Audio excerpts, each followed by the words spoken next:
So बच्चों, now we are going to start with the Bohr's atomic model. Yes, हमने अभी तक बात करी है रदरफोर्ड मॉडल के बारे में, डाल्टन्स मॉडल के बारे में। डाल्टन ने अपना मॉडल दिया था 1807 में, उससे 90 साल के बाद थॉमसन ने अपना मॉडल दिया। बच्चे, अपन ने थॉमसन की बात करी थी कि थॉमसन ने अपना मॉडल दिया था 1897 में। यस, देन आफ्टर रदरफोर्ड ने अपना मॉडल दिया 1911 में रदरफोर्ड ने अपना मॉडल दिया। और फिर 1913 में हम जो बात करने वाले हैं, बोहर ने जो अपना एटॉमिक मॉडल दिया, उसमें क्या किया गया। देखो, बोहर ने जो the model of the Bohr atomic model, it says that कि Bohr modified the Rutherford model. Rutherford का जो एटॉमिक मॉडल था उसको बोहर ने बच्चे मॉडिफाइड किया। He modified the Rutherford model as some concept. जैसे कि हमने पढ़ा था कि रदरफोर्ड के फेल्यूअर्स क्या थे, कि रदरफोर्ड ने हमसे कहा कि जो एटम होता है, जो एटम के अंदर इलेक्ट्रॉन होता है, वो एक स्पाइरल ऑर्बिट में आ जाता है, कंटिन्यूसली एनर्जी रेडिएट करता है और एक समय के बाद वो न्यूक्लियस के साथ कोलैप्स हो जाएगा। Yes, and while it's collapse with the nucleus, तो बच्चे उस समय की कंडीशन ये बनेगी कि स्टेबिलिटी ऑफ द एटम को रदरफोर्ड नहीं बता पाए। तो यहाँ पर कुछ पर्टिकुलर पोस्टुलेट्स के साथ बोहर ने अपने मॉडल को प्रस्तावित किया। बोहर ने कहा, बोहर सेज टू यू कि एटम जो है, उन्होंने न्यूक्लियर का कॉन्सेप्ट दिया सबसे पहले कि there is a massive positively charge sphere inside the atom. वो पॉजिटिव चार्ज होता है, ठीक है, that is consisting the neutron and the proton, उसने कहा, ठीक है। और इनके सराउंडिंग पर्टिकुलर ऑर्बिट्स में सबसे पहले तो उन्होंने न्यूक्लियर का कॉन्सेप्ट बताया। He gives us about the nuclear condition, nuclear situation दी। फिर उन्होंने डिफरेंट ऑर्बिटल सिचुएशन दी। क्वांटाइजेशन ऑफ द चार्जेस के थ्रू उन्होंने ये बताया कि अलग अलग ऑर्बिट्स में इलेक्ट्रॉन्स जो होते हैं वो मूव करते हैं, ठीक है।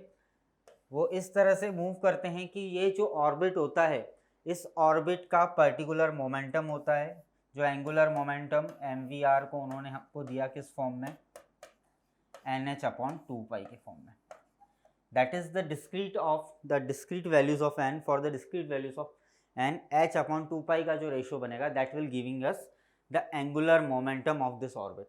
यस, यहाँ पर n फर्स्ट ऑर्बिट के लिए अपन 1 रखेंगे, सेकेंड ऑर्बिट के लिए 2 रखेंगे, थर्ड ऑर्बिट के लिए 3 रखेंगे। तो यहाँ पर हमको एंगुलर मोमेंटम मिलेगा इन इलेक्ट्रॉन्स का जो ऑर्बिट में मूव कर रहे हैं। यस, तीसरी बात, उन्होंने हमको स्टेशनरी ऑर्बिट्स के बारे में समझाया। He has given the idea about the stationary orbit, कि ऐसा ऑर्बिट जिसमें इलेक्ट्रॉन रिवॉल्व तो करता है, बट ड्यूरिंग द जब वो रिवॉल्व करता है, during the revolution, the electron is neither emitting energy nor gaining the energy. वो एनर्जी को ना तो रेडिएट करता है ना तो गेन करता है, वो अपनी पर्टिकुलर उसी ऑर्बिट में घूमता रहता है विदाउट किसी लॉस ऑफ एनर्जी के या विदाउट किसी गेन ऑफ एनर्जी के। सो उन्होंने कहा कि वो जिस ऑर्बिट में घूमता है, अगर इलेक्ट्रॉन किसी ऑर्बिट में घूम रहा है और वहाँ पर वो एनर्जी का लॉस नहीं कर रहा है, so that will be given as the stationary orbit. उस टाइप के ऑर्बिट्स को हम स्टेशनरी ऑर्बिट्स कहते हैं। उसके बाद उन्होंने हमको फ्रिक्वेंसी कंडीशन दी। उन्होंने कहा कि अगर मान लीजिए इलेक्ट्रॉन को अब अपने एक ऑर्बिट से दूसरे ऑर्बिट में जंप करना है या दूसरे से पहले में जंप करना है, तो जब जंपिंग करेगा वो, तो उस जंप करते टाइम या तो वो कुछ अमाउंट ऑफ एनर्जी को रेडिएट करेगा या तो कुछ अमाउंट ऑफ एनर्जी को गेन करेगा। तो ये जो सारी कंडीशंस उन्होंने दी, यहाँ पर उन्होंने फ्रिक्वेंसी के टर्म्स में एनर्जी को बताया, that will be E2 minus E1। हम यहाँ पर लेके चल लेते हैं कि 2 से 1 में जा रहा है, मतलब हायर एनर्जी लेवल से अगर वो लोअर एनर्जी लेवल में आता है या लोअर एनर्जी लेवल से वो हायर एनर्जी लेवल में जाता है, तो वो किस टाइप की एनर्जी का उसमें क्या होगा, एनर्जी का गेन होगा या एनर्जी का लॉस होगा। This all the things are given by the Bohr. उन्होंने इस तरह से अपने पोस्टुलेट्स दिए। तो चलिए बच्चे, हम लोग बात करते हैं। सबसे पहले बोहर ने क्या किया, so the Bohr modified the Rutherford's atom model on the basis of the quantum theory के बेसिस पर उन्होंने क्या करा, जो रेडिएशन की क्वांटम थ्योरी है उसके बेसिस पर ही मॉडिफाइड्स द रदरफोर्ड मॉडल। बच्चे, उन्होंने रदरफोर्ड के मॉडल को मॉडिफाइड किया and then he gives some postulate. The Bohr has explained the atomic model. उन्होंने अपना एटॉमिक मॉडल कुछ पोस्टुलेट 3 स्टेप्स में दिया, जो 3 स्टेप्स को हम कहते हैं postulates of the Bohr's atomic model. Bohr के एटॉमिक मॉडल के क्या क्या पोस्टुलेट्स हुए। तो सबसे पहले बच्चे हम लोग बात करते हैं बोहर के फर्स्ट पोस्टुलेट के बारे में, what is the first postulates of the Bohr model. ठीक है, तो सबसे पहला पोस्टुलेट बोहर ने कहा कि every electron is revolving in the definite orbit, एक पर्टिकुलर डिफाइनाइट ऑर्बिट में इन अराउंड द न्यूक्लियस वो क्या करता है, रिवॉल्व करता है। हर इलेक्ट्रॉन अपने अपने ऑर्बिट में, जितने भी एक ऑर्बिट में इलेक्ट्रॉन होते हैं वो इलेक्ट्रॉन अपनी पर्टिकुलर मोमेंटम के साथ ऑर्बिट में रिवॉल्व करते हैं बच्चे, they are revolving. So the first postulate says to you an electron moves only in the certain circular orbit, this orbits are called the stationary orbits। stationary orbits क्या होते हैं बच्चे, stationary orbits are those orbits in which the electron neither release the energy or nor gain the energy, वो energy को ना तो release करेगा ना तो गेन करेगा, but it will revolve throughout this orbit. So ऐसे ऑर्बिट्स को हम स्टेशनरी ऑर्बिट्स कहते हैं। एंड जो यहाँ पर इनके बीच में जो कूलम्ब फोर्स होता है, मतलब अगर हम बात करें कि सर ये सर्कुलर पाथ में घूम रहे हैं, they are revolving in the circular path, तो बच्चे अगर कोई चीज सर्कुलर पाथ में घूमती है तो उस पर कौन सा फोर्स एक्शन करता है, the force is centripetal force. Yes we know that कि जब कोई ऑब्जेक्ट सर्कुलर पाथ में मूव करता है, या अगर हमने पढ़ा है कि अगर हम टर्न लेते हैं, ठीक, क्लास 11th में हम लोग पढ़ के आए कॉन्सेप्ट, तो जब ऑब्जेक्ट सर्कुलर पाथ में मूव करेगा, when it is revolving in this circular path, ये इलेक्ट्रॉन मूव कर रहा है, तो इस पर न्यूक्लियस के सेंटर की तरफ से एक सेंट्रीपिटल फोर्स लगता है। वो centripetal force actually electrostatic repulsion होता है between this two charges, sorry electrostatic attraction होता है बिटवीन दिस टू चार्जेस, इन दोनों चार्जेस के बीच में इलेक्ट्रोस्टैटिक अट्रैक्शन के थ्रू होता है। Means the Coulomb's force of attraction between the electrons and the nucleus is equal to the centripetal force. तो अगर हम इसको सेंट्रीपिटल फोर्स के इक्वल बता रहे हैं बच्चे, तो हम उसको किस तरह से दे सकते हैं, we can give it if suppose कि m is the mass of electron, इस m ये इलेक्ट्रॉन है, इस इलेक्ट्रॉन का मास अगर m है बच्चे, तो हमारे पास क्या होगा कि जो इलेक्ट्रोस्टैटिक फोर्स बन रहा है, यहाँ पर जो कंडीशन बन रही है कि centripetal force will be equal to the 1/4πε0 q1 q2 by R square. यहाँ पर q1 क्या है, q1 is the this Ze for this nucleus and E is the charge for the electron. तो अगर हम इस चीज को मर्ज करते हैं तो we are getting mv² upon r is equal to 1/4πε0 Ze by R square. अगर मैं इसको इस तरह से लिखूं बच्चे, तो हम ऐसा भी बोल सकते हैं mv² by r equals to k Ze² by R square. यहाँ पर बच्चे मैं क्या करता हूँ, r की वैल्यू निकालने की कोशिश करता हूँ। मैं यहाँ से क्या करता हूँ, r की वैल्यू निकालता हूँ। इसको हम थोड़े टाइम के लिए याद रखेंगे। हमने क्या करा, r की वैल्यू कैसे निकलेगी बच्चे, ये दोनों तो कैंसिल आउट हो गए, ये स्क्वायर कैंसिल आउट हो गया, r आ गया अपना ऊपर, तो ये हो गया k Ze² अपॉन mv²। इस चीज को हम स्टोर करके रख लेते हैं। अभी हम बोलते हैं कि r जो है यहाँ पर इन दोनों के मतलब एक ऑर्बिट और न्यूक्लियस के बीच की डिस्टेंस है, मतलब इसको क्या बोलेंगे, रेडियस ऑफ द ऑर्बिट बोलेंगे। यस मगर ये रेडियस ऑफ द ऑर्बिट हम लोग आगे जाकर और उसको प्रॉपर डिराइव करते हैं, तो हम देखते हैं कि यहाँ पर क्या हुआ। अपने सेकेंड पोस्टुलेट में उसने कहा, फर्स्ट पोस्टुलेट में तो उसने ये कहा कि पर्टिकुलर ऑर्बिट में रिवॉल्व कर रहे हैं, और सेकेंड पोस्टुलेट में वो कहना चाह रहा है कि जो एंगुलर मोमेंटम है, means the electrons can not revolve in all those orbits as suggested by the classical theory, but classical theory के थ्रू जिन ऑर्बिट्स को सजेस्ट किया जाता है उसमें वो नहीं घूमते हैं, but only those orbits for which the angular momentum जो होता है बच्चे h/2π के इक्वल होता है, that is the integral multiple of the h/2π where h is the plank constant, तो उसी में घूमते हैं। मतलब इसका क्या कहना है कि जो L होगा वो mvr जो होगा बच्चे अपने, वो किसके इक्वल होगा, h/2π इंटू n, मतलब nh/2π में ही क्या होता है, ये रिवॉल्व करता है। तो अगर हम यहाँ से इसके एंगुलर मोमेंटम की बात करें तो L is equals to I omega, yes that will be equal to mvr। r यहाँ पर जो हो रही है जिस सर्कुलर ऑर्बिट में भी रिवॉल्व कर रहा है उसकी रेडियस को लिया गया है बच्चे, ठीक है, एंड nh/2π। तो यहाँ से अगर मैं इसको कुछ इस तरह से लिखूं कि mvr is equals to nh/2π, तो बच्चे के यहाँ से मैं r की वैल्यू निकाल सकता हूँ, yes sir that is nh/2π, mv को हम नीचे लेकर आ गए। यस यहाँ मैं इस इक्वेशन को इक्वेशन नंबर 2 का नाम दे रहा हूँ, और प्रीवियसली जो हमने इक्वेशन देखी थी कहाँ पर, फर्स्ट पार्ट, यहाँ पर जो हमने इक्वेशन देखी थी बच्चे फर्स्ट पोस्टुलेट में, r is equal to k Ze² upon mv², इसको मैं देता हूँ फर्स्ट इक्वेशन, ठीक है। अब यहाँ पर आप जरा देखेंगे ध्यान से तो हमारे पास एक और कंडीशन बन रही है। इसी इक्वेशन को मैं अगर अभी आर की वैल्यू निकालने से पहले बात करूँ तो क्या बनती वो बनती sir M V square equals to K Z E square upon R. तो इसको याद रखेंगे हम लोग, ठीक है। यहाँ से हम काइनेटिक एनर्जी भी निकाल सकते हैं, क्या होगी 1/2 एम वी स्क्वायर हो गया, तो यहाँ भी क्या हो गया के जेड ई स्क्वायर अपॉन 2r। ये कुछ पॉइंट्स अपने को याद रखना है यहाँ पर, ठीक है, क्योंकि हम क्या कर रहे हैं, बात कर रहे हैं फर्स्ट पोस्टुलेट की बात कर रहे हैं, और सेकंड पोस्टुलेट की बात करते ही करते हम लोग आगे बात करेंगे जो जिस रेडियस की बात कर रहे हैं इसको भी हम लोग निकालने का ट्राई करेंगे बच्चे। तो सेकंड पोस्टुलेट में क्या कहा था कि electrons can not revolve in all those orbits as suggested by the classical theory. Classical theory जो सजेस्ट करती है सारे ऑर्बिट्स को, उसमें इलेक्ट्रॉन्स रिवॉल्व नहीं करते हैं, बट वो किस में रिवॉल्व करते हैं, कुछ इलेक्ट्रॉन्स जो होते हैं जो जिनका मोमेंटम होता है, कितना होता है angular momentum, that is equal to the integral multiple of h by 2 मतलब nh बाय 2 जो होगा, where h is a Planck constant, उसमें ही वो रिवॉल्व करेंगे। तो हमने कहा कि आई ओमेगा मतलब जो एंगुलर मोमेंटम है that will be equal to M V R N H upon 2 यहाँ से ये जो आर आया है बच्चे, एक आर ये आया है मेरे पास इक्वेशन 2 में और एक आर उधर आया है। मैं अगर इन दोनों को कंप्लीट करता हूँ, अगर इन दोनों को मैं क्या कर रहा हूँ अब कंपेयर करता हूँ, तो फ्रॉम यहाँ पर हम लोग बात कर लेते हैं फ्रॉम 1 एंड 2। अगर इन दोनों को कंपेयर करता हूँ मैं, इक्वेशन 1 में आर की वैल्यू क्या थी बच्चे और इक्वेशन 2 में आर की वैल्यू क्या थी। इक्वेशन 1 में आर की वैल्यू थी हमारे पास के जेड ई square upon M V square, yes K Z ई square upon M V square थी हमारे पास बच्चे।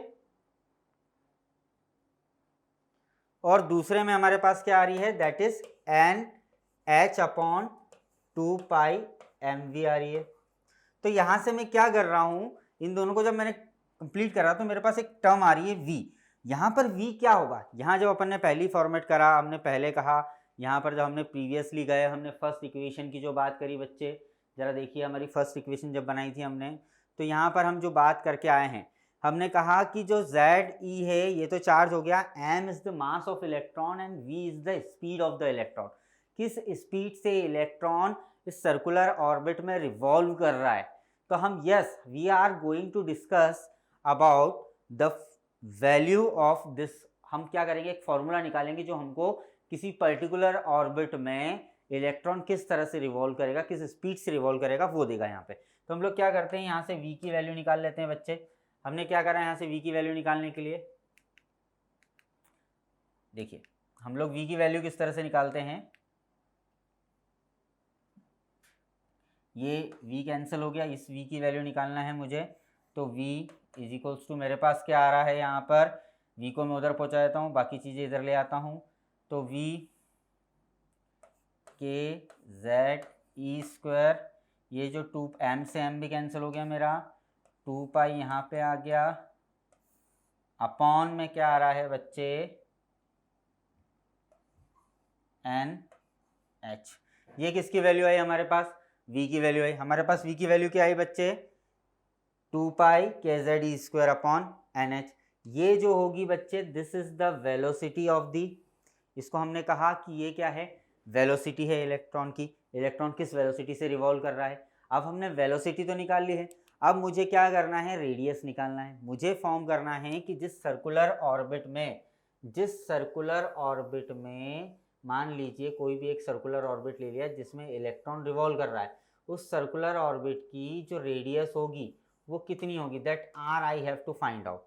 तो मैं आर को फाइंड आउट करने के लिए क्या कर रहा हूँ बच्चे, यहाँ पर देखो हमने प्रीवियसली यहाँ पर इक्वेशन नंबर 2 बनाई थी, R is equals to N H upon 2 M V. Yes इसमें v है, तो मैं क्या करता हूँ R is equals to N H upon 2 M. और v की वैल्यू जो हमने अभी निकाली है, v की वैल्यू हमने क्या निकाली है बच्चे, we have calculated that is 2 के जेड ई स्क्वायर अपॉन एन एच। तो इस वैल्यू को मैं उठाकर इक्वेशन 2 में पुट कर देता हूँ। तो हमने क्या करा, यहाँ पर 2 के जेड है, किसकी वैल्यू है, v की है, तो एन एच ऊपर आ जाएगा बच्चे अपॉन 2 के जेड ई स्क्वायर हो गया। तो हमारे पास यहाँ से रेडियस का फॉर्मूला बन के आता है क्या फॉर्मूला बन के आता है हमारे पास यहाँ से रेडियस का बच्चे, देखेंगे हम लोग।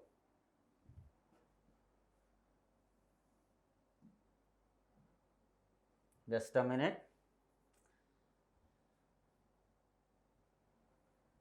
हम रेडियस का फॉर्मूला बना लेते हैं, N square H square upon 4 pi square M के Z E square. Yes, this is the formula for the radius of, किसकी रेडियस निकाली है हमने, रेडियस ऑफ द ऑर्बिट। जिस भी ऑर्बिट में इलेक्ट्रॉन रिवॉल्व कर रहा है उस ऑर्बिट की रेडियस को फाइंड आउट करना है, तो we can use this formula. This is the radius of the orbit. Yes, हमने ऑर्बिट की रेडियस को निकालने के लिए ये फॉर्मूला यहाँ पर किया। अब हम आ जाते हैं इसी में आगे। तो इन्होंने क्या कहा बच्चे कि एंगुलर मोमेंटम और जो प्लांक कांस्टेंट होता है उनकी यूनिट सेम होती है, ठीक है, एंड द डायमेंशन भी सेम होगा जब यूनिट सेम होगी। सो द ऐसा unit of the Planck constant is joule second, और इसकी वैल्यू होती है 6.63 इंटू 10⁻34 जूल पर सेकेंड। ये हम लोग पहले से ही जानते हैं, हमने डुअल नेचर में इस चीज़ को पढ़ा। And the dimension formula for the angular momentum क्या हो जाएगा, m1 l square t-1। Yes, now as long as the electron revolves in this orbit it neither loses energy nor gains energy। मैंने अभी आपको कहा कि एनर्जी को ना तो लॉस होगा जब इस ऑर्बिट में, इस पर्टिकुलर रेडियस हमने जो निकाली है, इस पर्टिकुलर रेडियस के ऑर्बिट में अगर इलेक्ट्रॉन जब रिवॉल्व करता है बच्चे, तो ये जो इलेक्ट्रॉन का रिवॉल्यूशन हो रहा है, ये रिवॉल्विंग इलेक्ट्रॉन ना तो एनर्जी को लॉस करेगा ना ही गेन करेगा, बट इट विल मूव। सो इस टाइप के जिस ऑर्बिट होते हैं ये स्टेशनरी ऑर्बिट है। तो हमने स्टेशनरी ऑर्बिट के लिए रेडियस को फाइंड आउट किया बच्चे।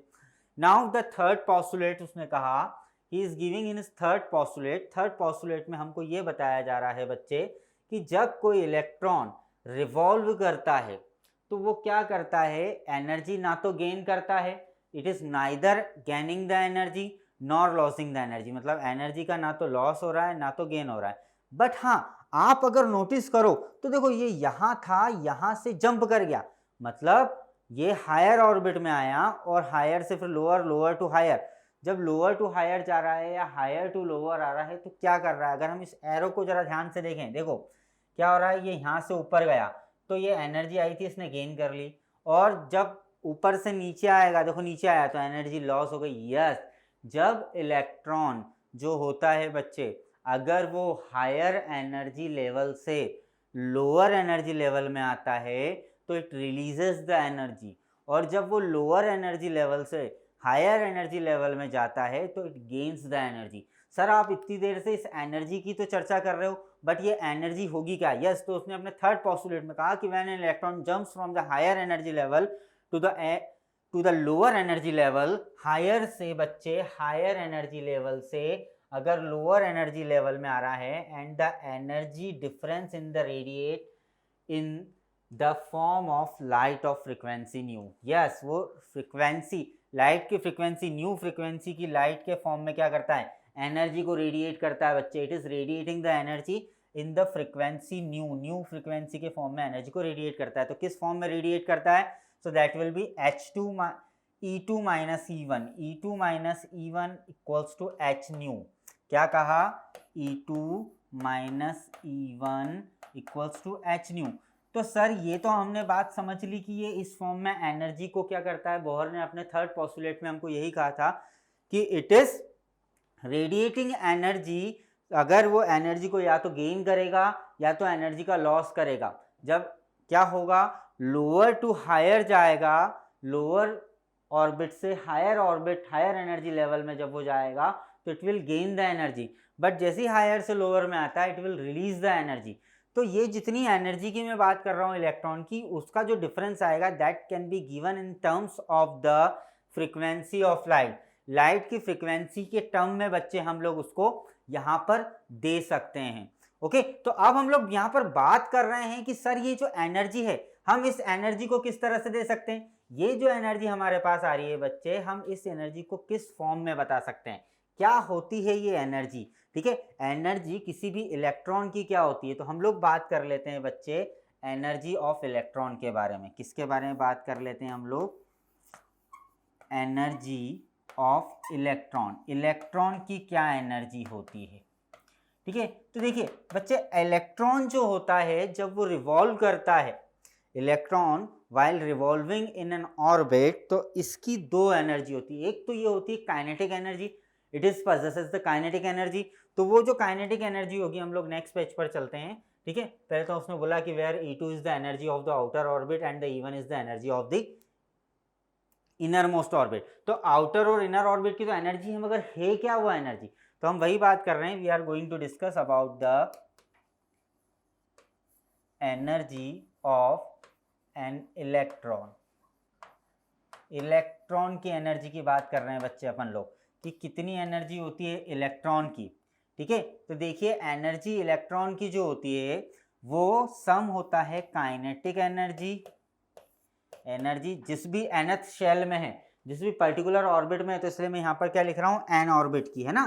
तो it will be the sum of kinetic energy plus the electrostatic potential energy बच्चे। तो एक तो हमारे पास क्या आ रही है, काइनेटिक एनर्जी आ रही है, दूसरी हमारे पास क्या आ रही है, इलेक्ट्रोस्टैटिक पोटेंशियल एनर्जी आ रही है। तो बच्चे यहाँ पर काइनेटिक एनर्जी क्या होगी इलेक्ट्रॉन की, तो सबसे पहले हम लोग बात कर लेते हैं किसके बारे में, काइनेटिक एनर्जी ऑफ इलेक्ट्रॉन के बारे में। मतलब यहाँ पर हम बात कर रहे हैं काइनेटिक एनर्जी ऑफ इलेक्ट्रॉन को हम लेके आ रहे हैं। इलेक्ट्रॉन की क्या काइनेटिक एनर्जी होगी बच्चे, तो इलेक्ट्रॉन की काइनेटिक एनर्जी को हम लोग किस तरह से दे सकते हैं, we can give the kinetic energy of the electron. हमने कहा कि that is the kinetic energy. Kinetic energy होती है सर 1/2 mv²। अब जरा थोड़ा सा दिमाग लगाना बच्चे, मैंने आपको पीछे ही बताया था कि जब हमने इक्वेशन 1 बनाई थी उस टाइम पर हमने बताया था कि 1/2 mv² will be equal to sir yes kZe² upon 2, yes kZe² upon 2r, yes. तो ये 2r हो गया अपना, इस चीज को अपन ने स्टोर करके रख लिया, यस। ये हमारे पास फर्स्ट काइनेटिक एनर्जी हो गई है, दैट इज, ये तो अपने पास क्या हो गई है, काइनेटिक एनर्जी हो गई है। अपन इसको स्टोर करके रख लेते हैं। अब क्या हो रहा है बच्चे, जो इलेक्ट्रॉन है, ठीक है, उस इलेक्ट्रॉन पर इलेक्ट्रोस्टैटिक पोटेंशियल एनर्जी भी आ रही है, यस। वो इलेक्ट्रोस्टैटिक पोटेंशियल एनर्जी इस r डिस्टेंस पे आ रही है, क्योंकि r डिस्टेंस के ऑर्बिट में मूव कर रहा था, तो हमने कहा काइनेटिक एनर्जी तो ये हो गई, that is the kZe² upon 2r। और यहाँ पर हम बात कर रहे हैं अब इलेक्ट्रोस्टैटिक पोटेंशियल एनर्जी के बारे में। तो what will be the electrostatic potential energy, यहाँ पर इसकी इलेक्ट्रोस्टैटिक पोटेंशियल एनर्जी क्या होगी, द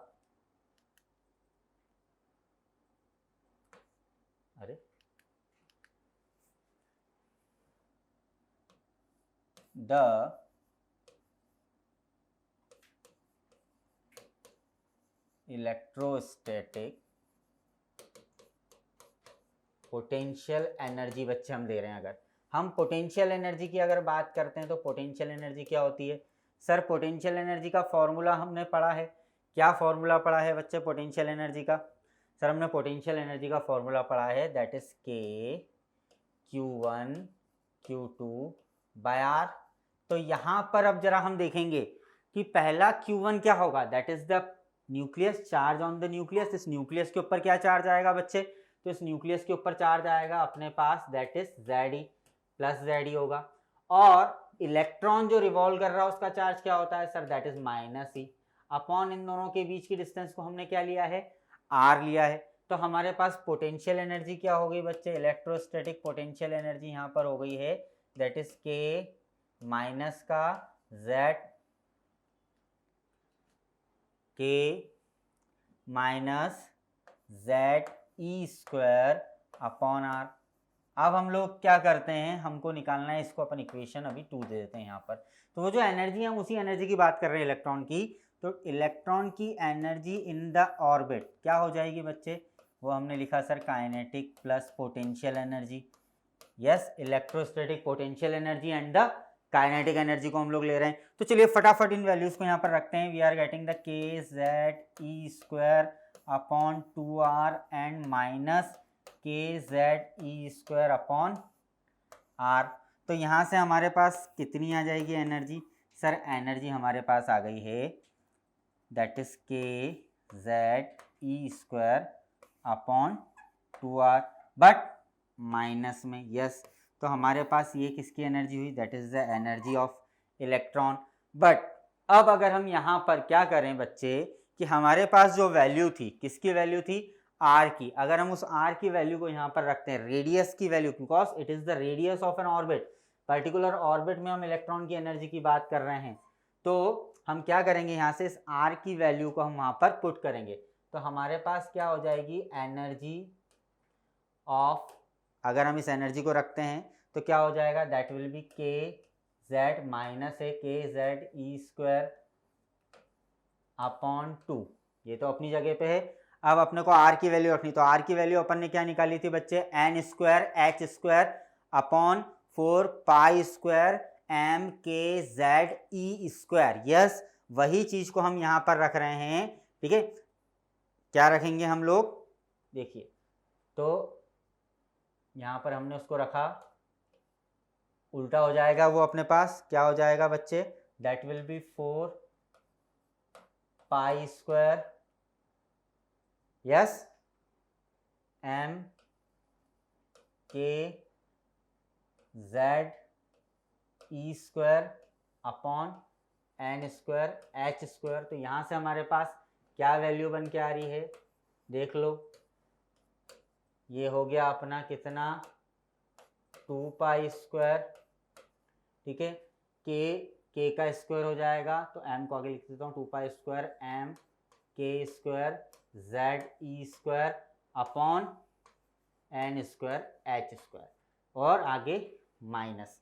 तो this will be the energy of a electron in the given orbit. Yes, किसी भी गिवन ऑर्बिट में उस इलेक्ट्रॉन की एनर्जी होगी, वो जिस ऑर्बिट में वो इलेक्ट्रॉन क्या करेगा बच्चे, रिवॉल्व करेगा, that can be given by E n is equals to, जिस भी आप ऑर्बिट का नंबर यहाँ पर रखेंगे, 1 है 2 है, एन की वैल्यू रखेंगे, और for the value of n you can find out, and in the terms of radius, हमको रेडियस भी वहाँ पर निकालने की जरूरत नहीं है, हमको क्या वैल्यू रखना है, सिर्फ एन की वैल्यू रखनी है और मास ऑफ इलेक्ट्रॉन रखना है, and you will find out the, और जो भी एटॉमिक नंबर आपको दिया होगा उस एटॉमिक नंबर के according we can find out the value of the energy at that particular shell. उस पर्टिकुलर शेल में हम उस इलेक्ट्रॉन की एनर्जी को फाइंड आउट कर सकते हैं यहाँ से बच्चे, ठीक है। सो बच्चों, आपने देखा कि what is the energy of an electron.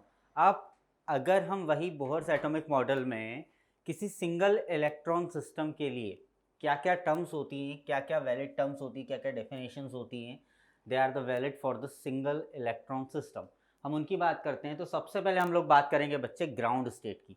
What is the meaning of the ground state? क्या होता है जब इलेक्ट्रॉन जस्ट नियर होता है, ठीक है, तो क्या होता है, वो एक स्टेट में होता है, that state is called the ground state, means that is the lowest energy state of any atom or the ion, that is called the ground state of the atom. उस एटम की ground state कही जाती है जिस lowest energy level में electron पाया जाता है बच्चे, ठीक है। यहाँ पर हम देख सकते हैं कि जो प्रोटॉन है वो इंटरनली न्यूक्लियस में एग्जिस्ट कर रहा है, और यहाँ पर जो इलेक्ट्रॉन है वो ग्राउंड स्टेट पर है। अब वो ग्राउंड स्टेट से क्या होता है, अपनी नेक्स्ट स्टेट में जाता है, तो that is called the excited state.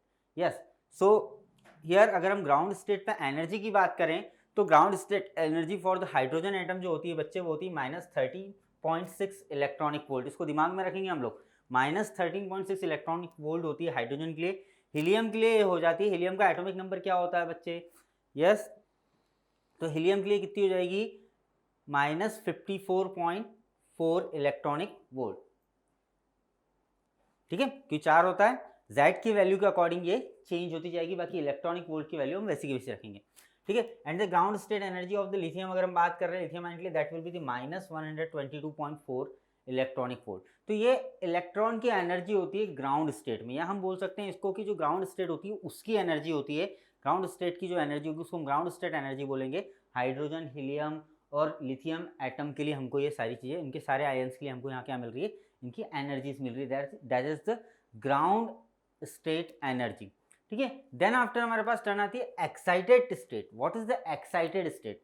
Excited state की अगर हम बात करेंगे तो मान लीजिए जब ऑब्जेक्ट ग्राउंड स्टेट से आउटर मोस्ट शेल में जाता है। मीन्स अगर हम बात करें यहाँ पर, जैसे हमारा ये जो फोटोन है, ठीक है, फोटोन आ रहा है, ये अपना इलेक्ट्रॉन है और ये क्या है, that is in the ground state condition.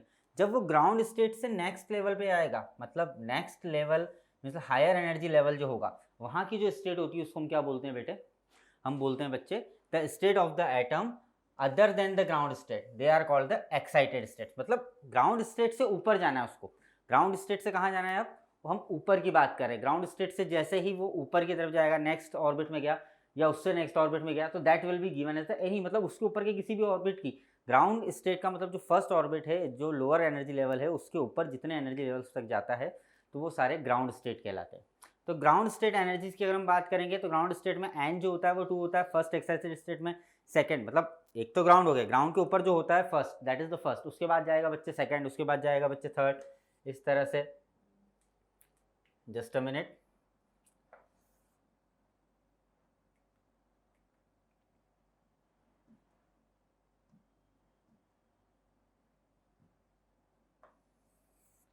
इस तरह से बढ़ता चला जाएगा। तो ये जो होगा that is the first excited state, that is the second excited state. जो ग्राउंड स्टेट है वो फर्स्ट ऑर्बिट, मैंने कहा ग्राउंड स्टेट ये है, सॉरी ग्राउंड स्टेट ये है, तो दैट इज द फर्स्ट, फिर सेकंड, फिर थर्ड, इस तरह से बढ़ती जाएगी। तो फर्स्ट के लिए एन क्या होगा, 2 होगा, सेकंड के लिए एन क्या होगा, 3 होगा, फिर थर्ड के लिए एन 4 होगा, और जितने भी आगे जाते जाएंगे तो एन नॉट प्लस 1 अपन करते जाएंगे, that will be the given as, मतलब प्रीवियस वन से एक प्लस कर दो, आप नेक्स्ट एक्साइटेड स्टेट की वैल्यूज जान लेंगे। ठीक है, तो ये तो हमारी बात हो गई। अब आयोनाइजेशन एनर्जी की हम बात करते हैं कि आयोनाइजेशन एनर्जी क्या होती है। देखो वर्ड आपको लग रहा है ionization means that is the minimum energy required, this is the minimum energy required to move an electron from ground state to n is equals to infinity, that is called, मतलब किसी भी excited state में लेकर जाना है हमको, ground state से उसको एक्साइटेड स्टेट में ऊपर लेकर जाना है, so that is called the ionization energy of the atom और द आयन। उस आयन की आयोनाइजेशन एनर्जी कहलाती है वो, मतलब कि उसको ग्राउंड स्टेट से जैसे इलेक्ट्रॉन को ऊपर लेकर जाना है तो उसमें जो एनर्जी रिक्वायर्ड होगी that will be given as the ionization energy. तो आयोनाइजेशन एनर्जी हाइड्रोजन के लिए होती है 13.6, मतलब ये क्या हुआ सर, एनर्जी जो ग्राउंड स्टेट की थी वो कितनी थी, वो थी बच्चे -13.6। यस, अब आप देख रहे हो कि आयोनाइजेशन एनर्जी कितनी हो रही है sir, that is the +13.6। Yes बच्चे, क्योंकि उसको उस एनर्जी से हटाना है तो उतनी ही अमाउंट ऑफ एनर्जी देंगे पॉजिटिव, तो वो नेक्स्ट स्टेट में चला जाएगा। यस, ऐसे ही आयोनाइजेशन एनर्जी हीलियम के लिए भी क्या हो रही है, 50, सब प्लस में आ गई है अपने पास। ठीक है, देन आयोनाइजेशन पोटेंशियल की अगर हम बात कर रहे हैं यहाँ पर, तो ionization potential means that is the potential difference through which the free electron must be accelerated from the rest such that its kinetic energy becomes equal to its ionization energy। मतलब ये वो डिफरेंस होता है, that is the difference, ये वो difference है, that is the difference in the potential, यह एक पोटेंशियल डिफरेंस है throughout which the free electron जो होगा बच्चे आपका, दैट मस्ट बी एक्सेलरेट, वो एक्सेलरेट करना स्टार्ट करेगा from rest such that its kinetic energy becomes equal to its ionization energy, उसकी एनर्जी उसके आयोनाइजेशन एनर्जी के इक्वल हो जाएगी, and it is called the ionization potential of the atom. ये क्या कहलाता है, आयोनाइजेशन पोटेंशियल कहलाता है एटम का। किसी भी एटम का आयोनाइजेशन पोटेंशियल जो होगा वो क्या होता है, that is the potential difference through which the free electron, जो फ्री इलेक्ट्रॉन होता है बच्चे, वो क्या होता है, अपनी जो उसकी जो एनर्जी होती है, उसकी जो काइनेटिक एनर्जी होती है वो आयोनाइजेशन एनर्जी के इक्वल हो जाती है और वो रेस्ट से एक्सेलरेट करना स्टार्ट कर देता है। यहाँ आयोनाइजेशन जो पोटेंशियल होगा हाइड्रोजन के लिए वो 13.6 होगा, बिकॉज आयोनाइजेशन एनर्जी के इक्वल जा रहा है बच्चे, और हीलियम का 54.4 होता है, क्योंकि अपन ने वही बात करी है कि आयोनाइजेशन एनर्जी और आयोनाइजेशन एनर्जी को जरा लेके जाओ तो दैट विल बी, अगर हम माइनस में बात करें तो ग्राउंड स्टेट की एनर्जी की ही हम बात कर रहे हैं कि मतलब ग्राउंड स्टेट से उसको ऊपर लेके जाना। अब एक्साइटेशन एनर्जी की बात करते हैं। एक्साइटेशन एनर्जी की अगर हम बात करेंगे बच्चे, तो that is the energy required to move an electron from ground state to, किसी भी एटम की ग्राउंड स्टेट से कोई भी अनदर एक्साइटेड स्टेट में आपको पहुंचाना है। वर्ड से ही समझ लो एक्साइटेशन एनर्जी, मतलब कोई ग्राउंड स्टेट पर है, ये ग्राउंड स्टेट है, अब ग्राउंड स्टेट से मुझे इस इलेक्ट्रॉन को किसी नेक्स्ट स्टेट पर पहुंचाना है, तो उस स्टेट तक ले जाने के लिए जिस एनर्जी की रिक्वायरमेंट होगी that will be given as the excitation energy. बच्चे वो क्या कहलाएगी, आपकी एक्साइटेशन एनर्जी। तो एनर्जी ग्राउंड स्टेट की हाइड्रोजन की कितनी है, -13.6। अब energy of the first excited, जो फर्स्ट एक्साइटेड स्टेट पर आएंगे वो होगी -13, -3.4। तो इन दोनों के बीच का जो डिफरेंस होगा बच्चे, इन दोनों के बीच का जो डिफरेंस होगा कितना होगा, -3.4 -13.6। यस, तो that will be given as the 10.2 volt. ठीक है, 10.2 वोल्ट होगा और that will be given as the excitation potential. ये अपना एक्साइटेशन पोटेंशियल होगा और इसको जब एनर्जी में कन्वर्ट करेंगे तो वो कितना हो जाएगा बच्चे अपना, मतलब आपको क्या करना है, डिफरेंस निकालना है। किस किस के बीच का डिफरेंस निकालना है बच्चे, आपको डिफरेंस निकालना है किसका, ये मान लो अपना N2 है और ये N1 है ना, ग्राउंड स्टेट N1 होता है, N1 से N2 जाना है तो अपन क्या करेंगे, N2 माइनस N1 करेंगे, N2 माइनस N1 की एनर्जी इसमें डिफरेंस कर देंगे ग्राउंड स्टेट एनर्जी में, तो वी विल गेट द, मतलब जो उनकी एक्साइटेड स्टेट की जो भी एनर्जी होगी उसकी, उस एनर्जी का डिफरेंस होगा, that will be given you as the excitation energy और द एक्साइटेशन पोटेंशियल। जब इसको एनर्जी में लिखूंगा तो मैं क्या कर दूंगा 10.2 इलेक्ट्रॉनिक वोल्ट कर दूंगा, जब पोटेंशियल में लिखना है तो that will be given as the 10.2 volt.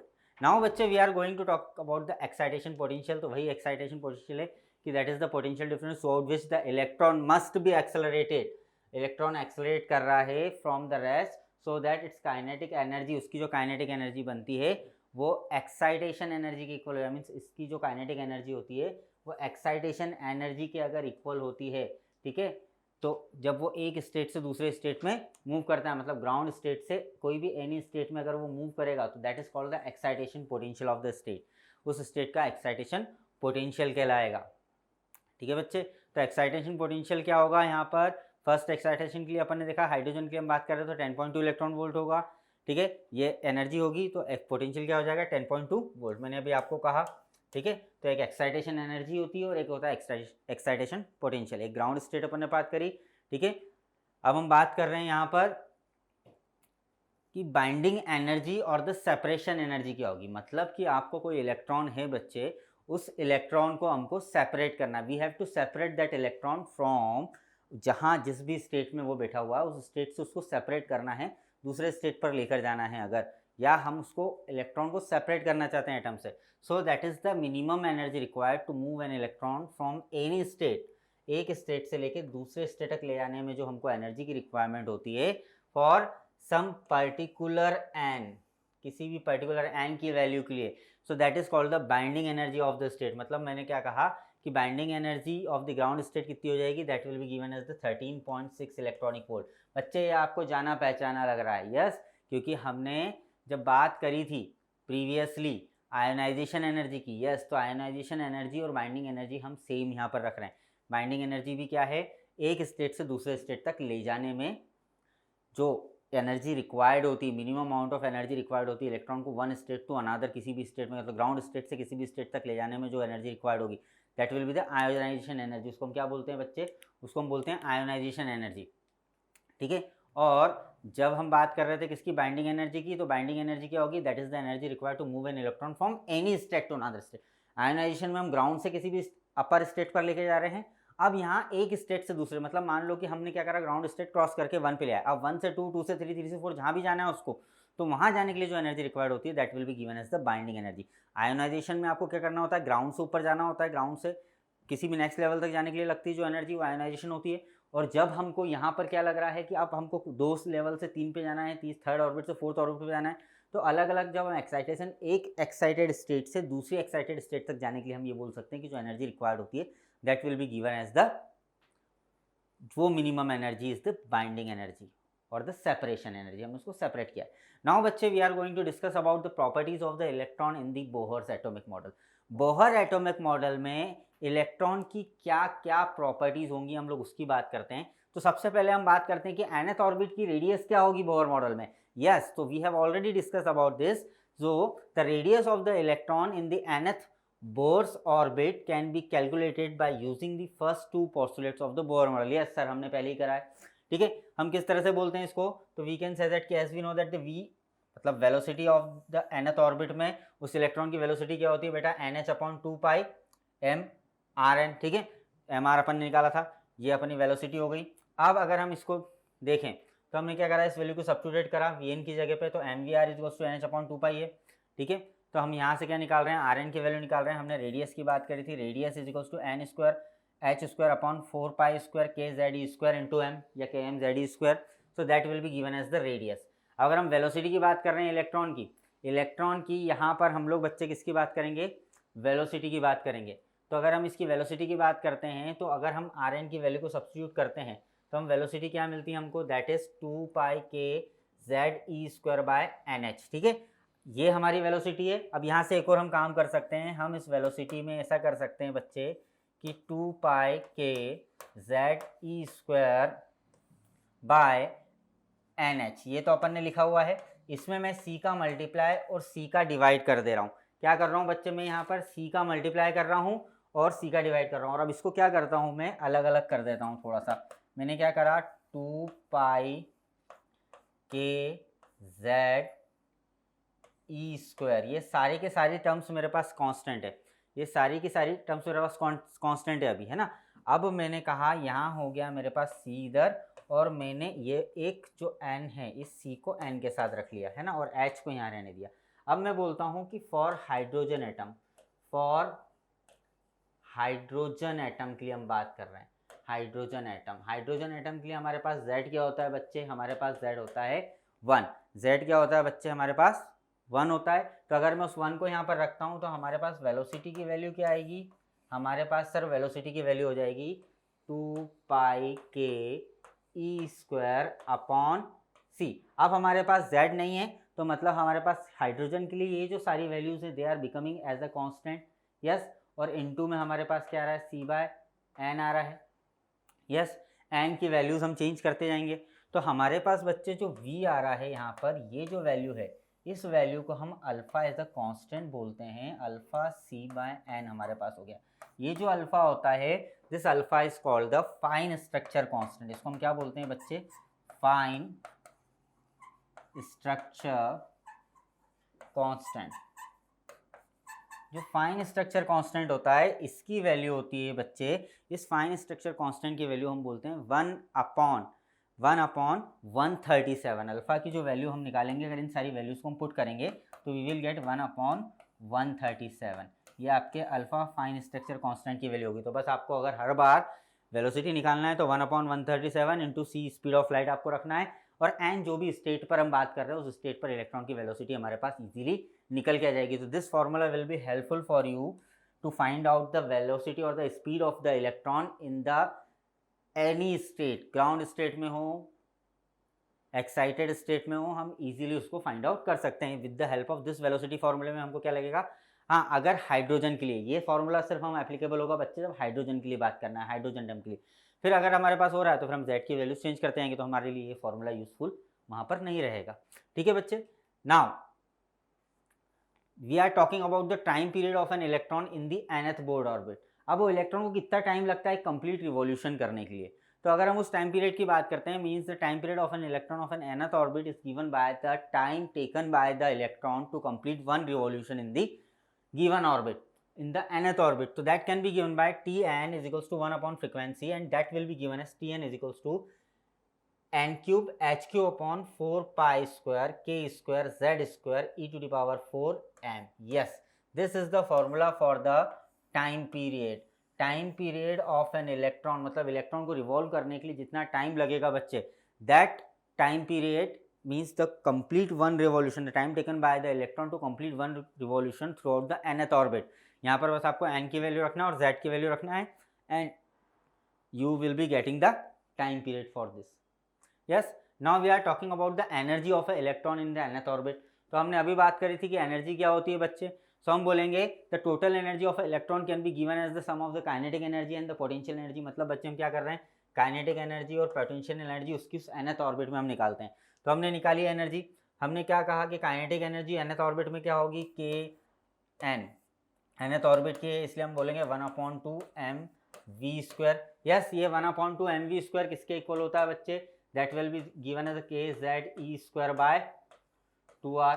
Yes, तो यहाँ से हम क्या देख रहे हैं कि 1/2 mvn² जो हो रहा है हमारा उस ऑर्बिट में वेलोसिटी। अब from the equation of the first postulate जो बोहर की अपन ने देखी थी, फर्स्ट पोस्टुलेट की उस इक्वेशन से हमने क्या देखा था, mvn² equals to kZe² bye rn। तो यहाँ से हम क्या कर रहे हैं, काइनेटिक एनर्जी को निकालेंगे तो क्या हो जाएगी 1/2 mvn², तो 1/2 kZe² बाय 2rn, ये अपन ने निकाला था बच्चे। Then after we are talking about the potential energy of the electron. तो पोटेंशियल एनर्जी क्या हो जाएगी, दो हैं, देखिए पॉजिटिव और नेगेटिव चार्ज है। अगर हम बात करें पोटेंशियल एनर्जी की, तो पोटेंशियल एनर्जी को हम दे सकते हैं k q1 q2 bye r। Yes, अब हमारे पास Q1 क्या है, इस अगर हम पर्टिकुलर न्यूक्लियस के लिए बात कर रहे हैं बच्चे, तो ये जो न्यूक्लियस है इस पे चार्ज प्लस है और इसका चार्ज होगा प्लस ZE और इलेक्ट्रॉन का चार्ज होता है -E। ठीक है, तो हमने क्या कहा यहाँ पर जब दोनों वैल्यूज रखी तो we are getting finally UN is equals to -KZE, है ना। अगर इसको इस तरह से लिखे तो हम इस तरह से -E बाय R, जो भी n अपना ऑर्बिट है उसकी रेडियस। तो अब जब इसको रखते हैं तो इन दोनों वैल्यूज को हम क्या करते हैं, ऐड करते हैं, तो we are getting that is -1/2 KZE² हो जाएगी हमारे पास, दैट इज द एनर्जी। अब अगर हम यहाँ पर इस Rn की, मतलब हम यहाँ पर क्या कर रहे हैं, वैल्यू पुट कर रहे हैं Rn की। जो Rn की वैल्यू है वो हमने निकाली थी 4π, radius of the nth orbit की रेडियस निकाली थी बच्चे हमने, तो 4π² KZE² m/n²/h²। यस, हम इसको यहाँ रखते हैं, तो we are getting finally the energy. Finally energy कितनी हो जाएगी बच्चे हमारे पास, एक तो फाइनली एनर्जी का फॉर्मूला हम बना सकते हैं, that is the -2π² KZE²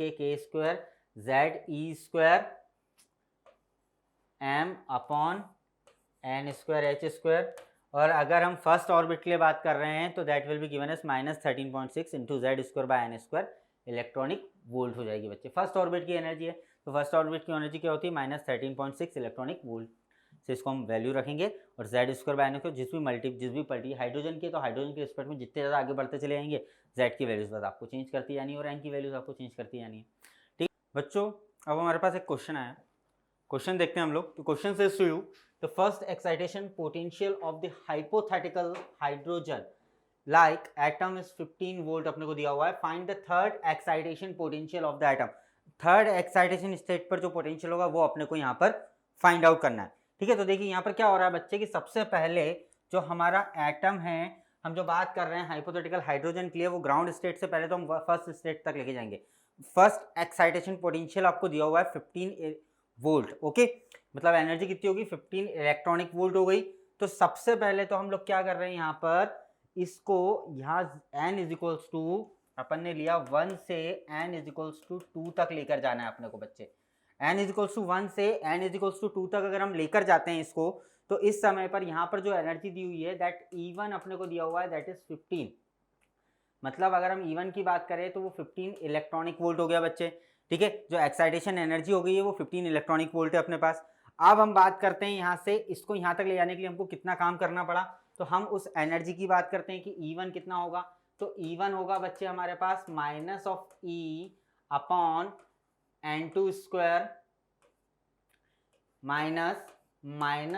-(E)/(n1²). Yes, तो हमारे पास जो E1 की वैल्यू आ रही है यहाँ पर वो आ रही है E, अगर हम इसको चेंज करते हैं तो we are getting the E × 1/2² plus minus का है ना, प्लस 1/1²। सो हमारे पास जो E1 की वैल्यू यहाँ पर बन के आ रही है बच्चे, वो कितनी आ रही है, 2 to the 4। ठीक है, हमारे पास हो जाएगा 3/4E। यस, ये तो हमारे पास क्या आ गई, फर्स्ट स्टेट की एनर्जी आ गई। फर्स्ट स्टेट की एनर्जी कितनी हो गई बच्चे, दैट इज दी 3/4E। अब हमारे पास E1 की वैल्यू कितनी दी हुई है, 15 इलेक्ट्रॉनिक वोल्ट, तो हम यहाँ रख दे तो हम क्या बोल सकते हैं, 3/4E is equal to 15 electronic volt. इसको हम इक्वेशन 1 लगाकर अभी सेट कर लेते हैं। अब हमको क्या करना है कि फर्स्ट स्टेट पर तो हम आ गए हैं, अब फर्स्ट से थर्ड जा रहे हैं हम लोग। फर्स्ट से कहाँ जा रहे हैं, थर्ड एक्साइटेशन स्टेट पर जा रहे हैं हम लोग।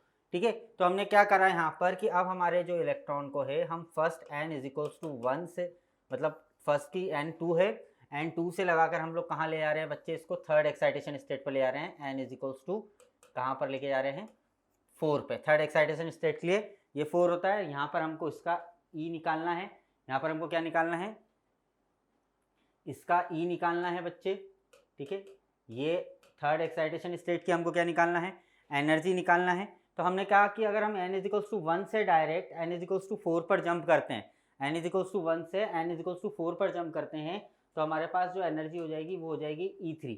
तो E3 को अगर हम लोग निकालते हैं बच्चे, तो E3 कितना हो जाएगा, that will be minus of, ठीक है, E/(n3 का स्क्वायर), ठीक है, जो भी थर्ड स्टेट पे अपन ने लिया है दैट इज n4 का स्क्वायर ले लेते हैं, n4 का स्क्वायर माइनस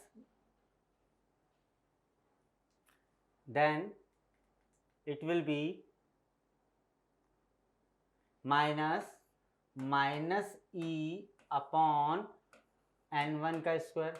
इनकी वैल्यूज अगर हम रखते हैं E3 के लिए तो E3 के लिए कितना हो जाएगा E ओके बाहर दैट इज अगेन -1/4 का स्क्वायर 16 प्लस 1/1 हो गया अपने पास।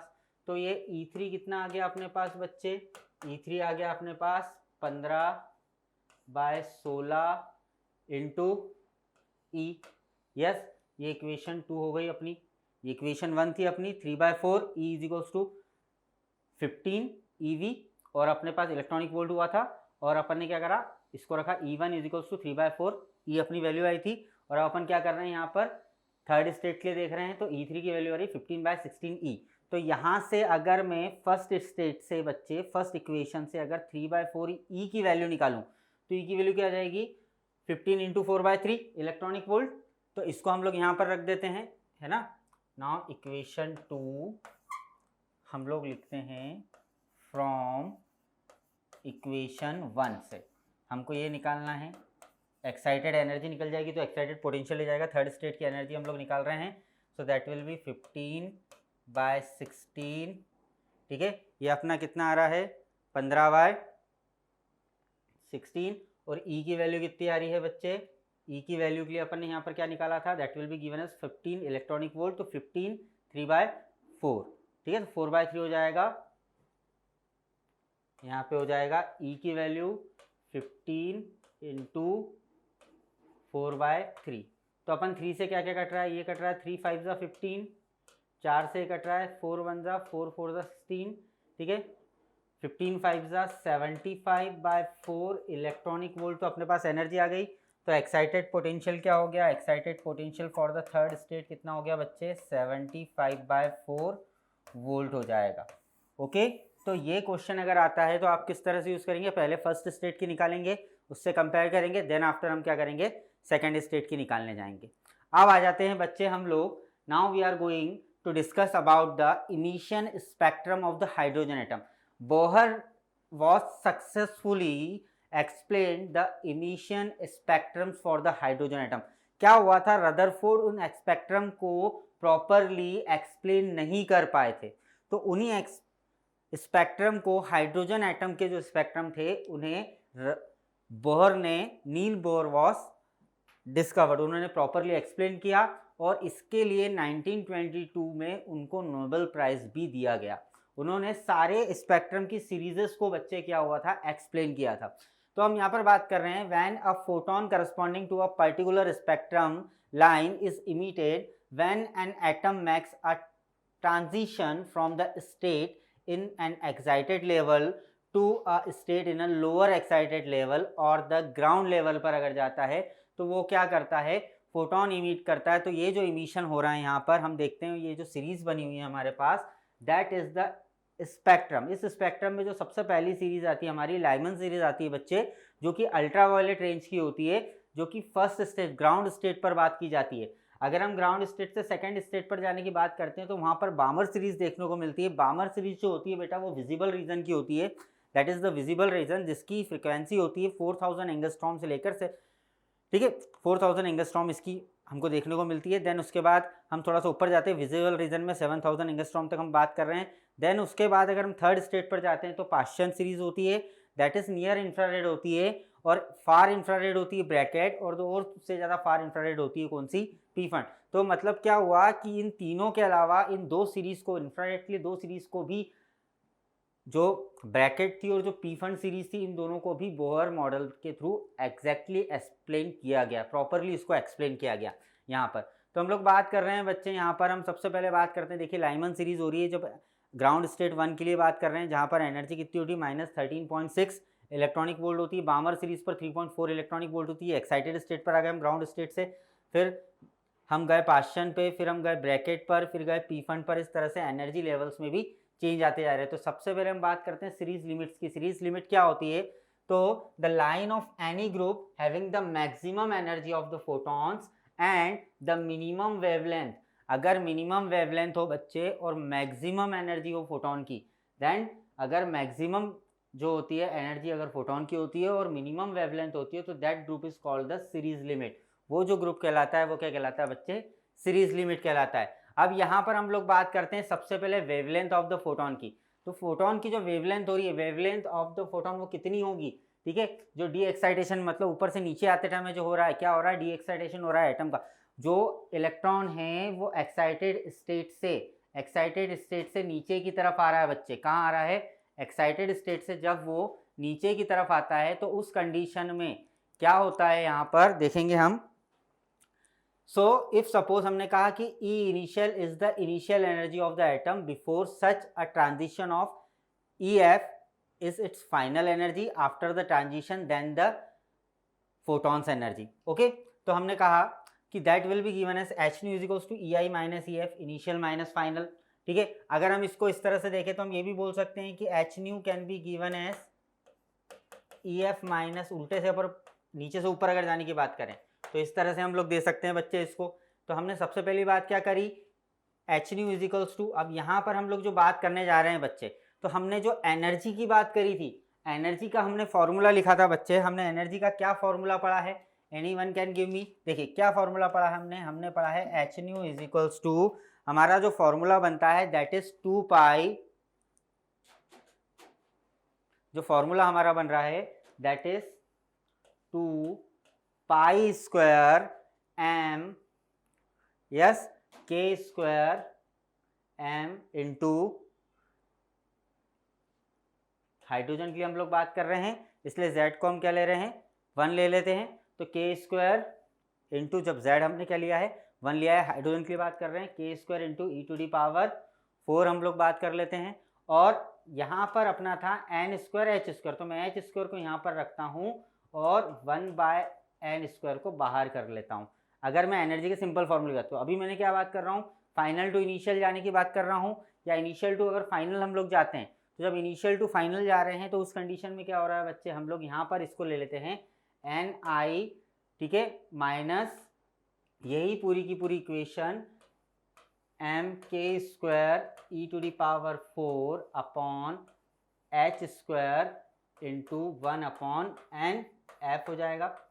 यस, तो जब यहाँ से हम लोग आगे बढ़ते हैं बच्चे, तो हमारे पास जो एच न्यू की वैल्यू आती है वो कुछ इस तरह से आती है 2 pi square M K square E to the power 4 upon H square into, अगर हम इसको देखें तो ये हो जाएगा 1 upon N I square minus 1 upon N F square. ठीक है, अगर आप यहाँ रखोगे तो आप देखोगे सर कि माइनस में बातें जा रही है। ठीक है, तो हम इसको इस तरह से चेंज कर रहे हैं, 1 upon N I square minus 1 upon N F square हो गया हमारे पास। अब हम यहाँ से क्या देखते हैं, जब इसको थोड़ा सा आगे ले जाते हैं तो ये जो एच है इसको हम इधर ले आते हैं और इसमें सी का मल्टीप्लाई और सी का डिवाइड कर देते हैं। ठीक है, तो वो उससे हमारे पास क्या हो रहा है बच्चे, हमारे पास वेवलेंथ जो आ रही है वो वी बार हो जाएगी, वो क्या हो जाएगी, वो हो जाएगी न्यू बाय सी, न्यू बार अपना हो गया न्यू बाय सी, और एच इधर आ गया तो हमारे पास क्या आ रहा है 2 pi square M K square E to the power 4, ये तो अपन ने एनर्जी के फॉर्मूले से निकाला था, अपॉन एच क्यूब इंटू सी जो है वो मैं यहाँ ले आता हूँ और अपना हो गया 1 upon N I square minus 1 upon N F square हो गया। ठीक है, ये जो क्वांटिटी हमारे पास बन रही है, ये जो बन रहा है that nu by C that is called the wavelength के लिए हम लोग बात कर रहे हैं। तो हम देखेंगे that 1 by lambda is equals to R. अब यहाँ पे जो आर आया है ये बामर सीरीज के लिए हमको बताया गया है। अगर हम बामर सीरीज की बात करते हैं तो हम सेकेंड स्टेट पर जाते हैं, तो हम अभी अगर एन आई हमारा 2 लेते हैं तो फाइनल उसके बाद ऊपर हम जितने पे जा रहे हैं उसकी वैल्यू वहाँ पर रख सकते हैं। तो अभी अपन क्या बात कर रहे हैं, यहाँ पर हम बात कर रहे हैं 1 by lambda is equals to nu by C. ये जो कांस्टेंट हमारे पास आ रहा है बेटा, this constant is called the Rydberg constant. इस कांस्टेंट को हम क्या बोलते हैं, रिडबर्ग कांस्टेंट बोलते हैं। ठीक है, और उसकी वैल्यू होती है, हमने रखा रिडबर्ग कांस्टेंट की R, that will be 1 upon 2। हम सेकंड स्टेट बामर सीरीज में बात कर रहे हैं, बामर सीरीज जो होती है वो सेकंड स्टेट की होती है, विजिबल रीजन की होती है, तो 2 स्क्वायर अपॉन एन, जो भी हमको नेक्स्ट लेवल पे आना है उसकी हम वैल्यू यहाँ पर रख देंगे। ठीक है, तो यहाँ पर हमारे पास एन की वैल्यू हम 3, third level, fourth level, fifth level, जहाँ तक, क्योंकि सेकंड है, सेकंड से ऊपर जाना है हमको, तो 2, 3, 4, 5 हम इस तरह से वैल्यूज रखते जाएंगे। सो ये R इस जो R हो रहा है हमारा that is the Rydberg constant, इसकी वैल्यू होती है 1.097 इंटू 10⁻7 पर metre square because it is the inverse of the wavelength, ठीक है। And lambda is the wavelength of the light और the photon emitted during this transmission में, जो इस ट्रांजिशन में जितने भी इलेक्ट्रॉन या जो हमारी जो लाइट है या जो फोटोन इमिट हो रहे हैं ये उनकी वेवलेंथ है बच्चे, ठीक है। अब हम बात करते हैं using the relation E is equals to SC by lambda we can find the photon energies, हम फोटोन की एनर्जीज निकाल सकते हैं according to the corresponding wavelength. Yes, जैसे अगर अपन ने बात करा एन फर्स्ट लेवल का है, फिर सेकंड लेवल का, थर्ड लेवल का, तो उनकी एनर्जीज हम लोग फाइंड आउट कर सकते हैं यहाँ से। तो E is equals to SC by lambda, इसको हम क्या करेंगे, हम यहाँ पर जो HC को हम क्या करेंगे 1 बाय लैम्डा के साथ इंटू कर देंगे। 1 बाय लैम्डा की वैल्यू क्या है, R is equals to 1/ni minus NF, है ना। तो वही अपन ने करा है यहाँ पर, बस हमारे पास क्या आ गया है, हमने HC का इंटू कर दिया, तो HCR HC by 2, Balmer series के लिए बात हो रही है इसलिए 2, N की वैल्यू 2 होगी, और तो सेकंड एन ऑफ 3 4 5 जितना हम रखना चाहें उसके अकॉर्डिंग हम इस सीरीज के लिए एनर्जी लेवल्स निकाल सकते हैं। तो एनर्जी निकालने के लिए हमारे पास एक और फॉर्मूला क्या आ गया बच्चे, En is equals to minus R into HC by N square, that is the another formula. अब आप N की वैल्यूज जो है 1 2 3 जितनी भी रखोगे उसके according you can easily find out the values of particular energy level में इलेक्ट्रॉन की आप एनर्जी को फाइंड आउट कर सकते हो, ठीक है। अब उस the wavelengths that corresponding to the other, जो भी अनदर स्पेक्ट्रल होंगे, जैसे अनदर स्पेक्ट्रल सीरीज हो रही है हमारे पास, जैसे Lyman series, Paschen series, can be also represented by the formula similar, जो हमने बामर सीरीज के लिए फॉर्मूला यूज करा है सेम फॉर्मूला हम लोग यूज कर सकते हैं। या आप तो सिंपल सा फंडा याद रखो बेटा कि क्या करना है, 1/ni माइनस 1/nf अपने को फाइनली में देखना है। यहाँ पर हम सबसे पहले बात कर रहे हैं लाइमन सीरीज के लिए। लाइमन सीरीज क्या होती है बच्चे, लाइमन सीरीज जो होती है, जो फर्स्ट एक्साइटेड स्टेट में हम ग्राउंड स्टेट से ऊपर की बात करते हैं, ग्राउंड स्टेट हमारी जो होगी इनिशियली होगी यहाँ पर, उसकी एन की वैल्यू यहाँ पर हमने 1 रखी है, और जो दूसरा एन है मतलब ये ni हो गया, और जो nf हो रहा है वो हम लोग क्या दे सकते हैं 2 3 4, हम इस तरह से इसको आगे इसकी वैल्यूज दे सकते हैं। लाइमन सीरीज जो होती है बच्चे, जो लाइमन सीरीज होती है इसमें जो ग्राउंड स्टेट की एनर्जी होती है वो 13.6 इलेक्ट्रॉनिक वोल्ट होती है, माइनस 13.6 इलेक्ट्रॉनिक वोल्ट होती है। और दूसरी बात, लाइमन सीरीज जो होती है वो अल्ट्रा वायलेट रीजन की सीरीज होती है। वो सीरीज किस रीजन की होती है, अल्ट्रा वायलेट रीजन की। हमारे पास सेकंड थिंग आ रही है पास्चन सीरीज। बामर की हमने बात कर चुके हैं इसलिए हम डायरेक्ट पास्चन पे आ रहे हैं। बामर में हमने यहाँ पर 2 रखा था, पास्चन में आ रहे हैं तो थर्ड है, एन की वैल्यू 3 होगी। N I is equals to हो गया बच्चे अपना 3 एन स्क्वायर, मतलब 3 का स्क्वायर रखेंगे यहाँ पर, और जो एन है अपन एन मतलब एन फाइनल की वैल्यू हम लोग चेंज करते जाएंगे 4 5 6। जो पास्चन सीरीज होती है बच्चे ये नियर इंफ्रारेड रीजन की होती है, क्योंकि बामर सीरीज विजिबल रीजन की होती है इसलिए हमने विजिबल रीजन में बात करी थी। हम यहाँ पे किसकी बात कर रहे हैं, पास्चन सीरीज की बात कर रहे हैं, जो कि नियर इंफ्रारेड रीजन की सीरीज होती है बच्चे, है ना। और इसी के बाद हम ब्रैकेट सीरीज पर अगर जाते हैं तो हम ब्रैकेट सीरीज को क्या दे सकते हैं 1/λ इज इक्वल्स टू R। इसकी अगर हम वेवलेंथ निकालना चाहें तो R रिडबर्ग कांस्टेंट। अब n जो हो जाएगा ni यहाँ पर हो जाएगा बच्चे अपना 4 हो जाएगा, और उसके ऊपर के सारे 5 6 7 हम इस तरह से चलते चले जाएंगे, ठीक है बच्चे। देन आफ्टर अगर हम ब्रैकेट सीरीज में यही बात करें तो देखिए R इज इक्वल्स टू 1/4, क्योंकि n यहाँ पे n इनिशियल क्या हो गया, 4th एनर्जी लेवल से आ रहे हैं, 4th नंबर का जो एक्साइटेड लेवल है हम उस पर बात कर रहे हैं यहाँ पे। तो यहाँ पर n की मतलब थर्ड एक्साइटेड लेवल के लिए जो बात होगी वो होगी n की वैल्यू 4 होगी, और उसके ऊपर हम लोग बाकी इनको आगे बढ़ाते चले जाएंगे बच्चे। देन जो लाइमन सीरीज होती है in the that is the ultraviolet region, मैंने आपको बताया। ब्रैकेट सीरीज जो होती है बच्चे वो फार इंफ्रारेड रीजन की होती है, ठीक है। पास्चन सीरीज भी इंफ्रारेड रीजन की होती है, ब्रैकेट भी इंफ्रारेड रीजन की होती है, और पी फंड भी इंफ्रारेड रीजन की होती है। जब हम पी फंड के बारे में बात करते हैं तो पी फंड में हम क्या करते हैं बच्चे, पी फंड के लिए हम लोग n इज इक्वल्स टू क्या ले लेते हैं, ni इज इक्वल्स टू लिया जाता है 5।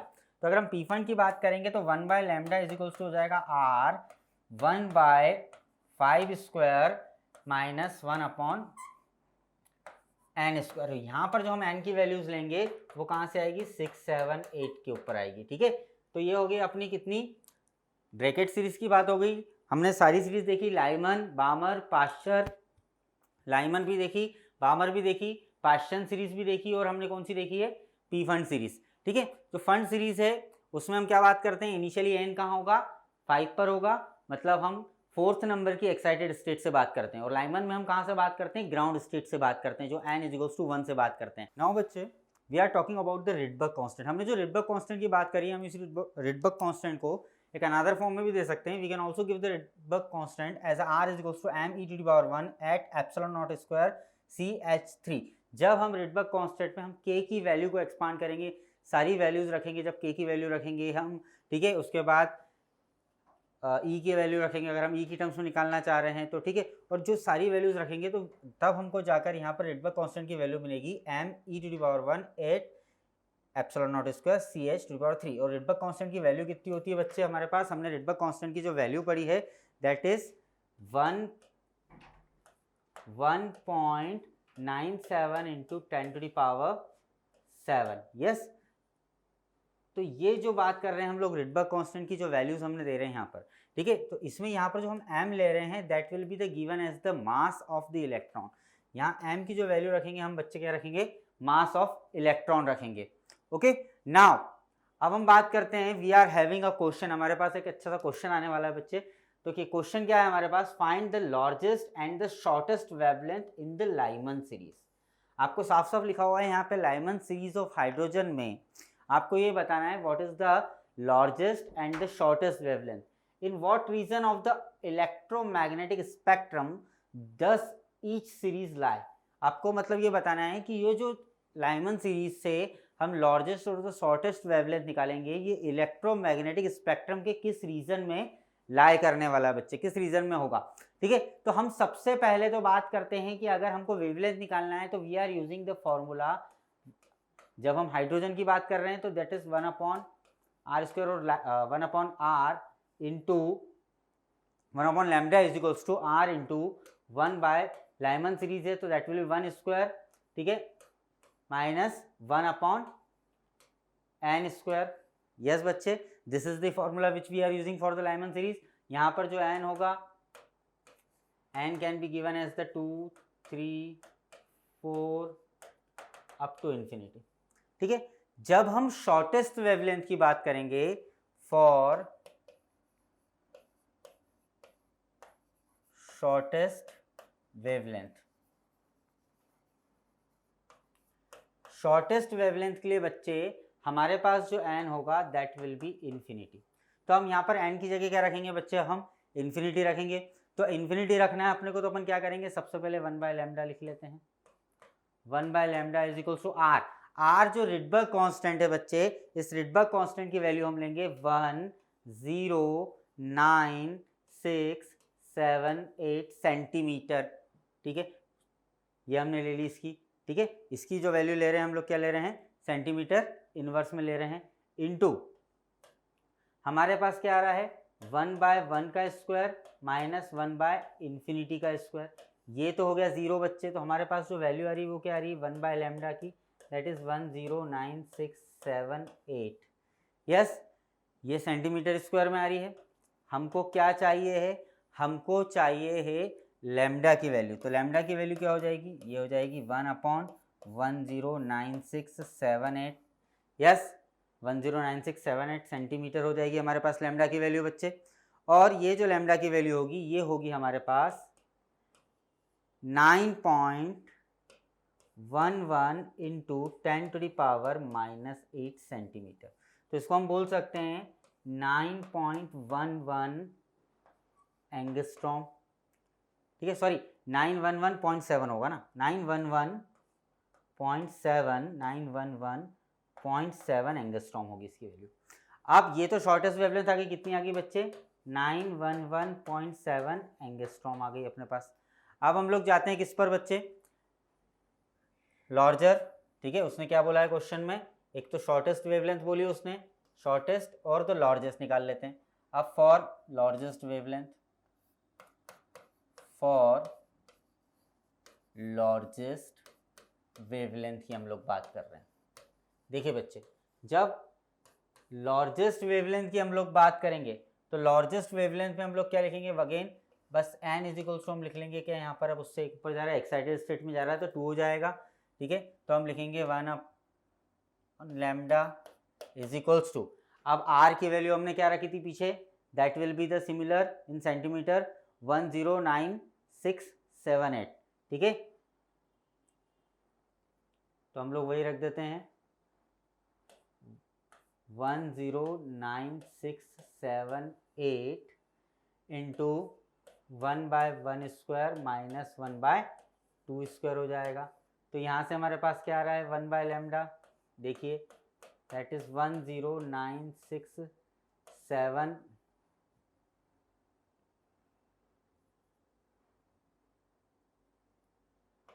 9678 और यहाँ हो जाएगा बच्चे अपने पास कितना 3/4 हो जाएगा। यस, जब हम इसको सॉल्व करेंगे तो वी आर गेटिंग